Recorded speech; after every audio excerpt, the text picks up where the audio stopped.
Mexico Beach city officials say they feel their operations are headed in a positive direction. This morning, council members announced they've filled a few key positions, but as News 13's Grace Velez tells us, not every face is a new one.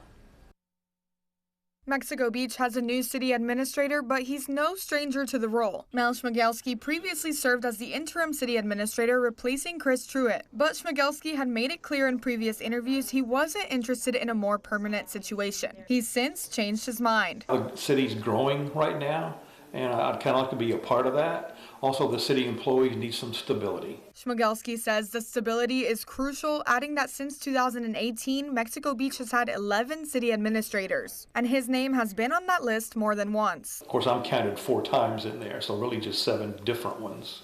But, you know, they've had some good ones in there. They've had some not so great. Schmigelski officially jumped back into the role in late June. He says several city employees approached him, urging him to stay on. And while it's not a decision he made lightly, he feels the city's council is finally making progress and he wants to be a part of it. There's a lot of new employees since I was here last time, and those additions have been for the better.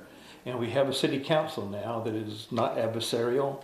They're willing to work together and to move things forward. Schmigelski is under a 2-year contract and will be earning a salary of $130,000 a year. During that time, Schmigelski says he has priorities for improvements. The biggest talk around town is when are we going to get our pier back? That seems to be the #1 attraction in Mexico Beach.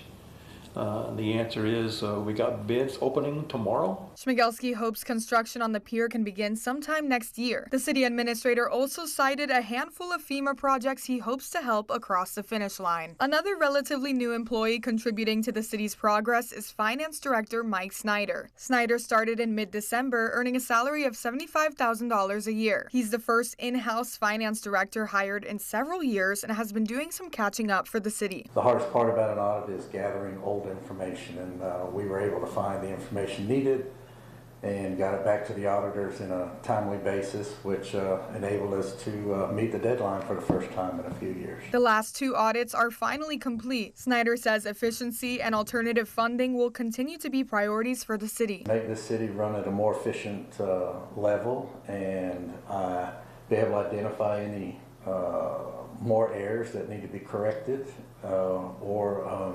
I'd also like to get more involved in different types of state fundings for the city. Snyder also says he feels the city's previous personnel challenges are behind them. In Mexico Beach, Grace Velez, News 13, Panhandle Strong. The city also announced they had hired Public Works Director Mark Steele. Steele has many projects in progress with a focus on stormwater management and maintenance.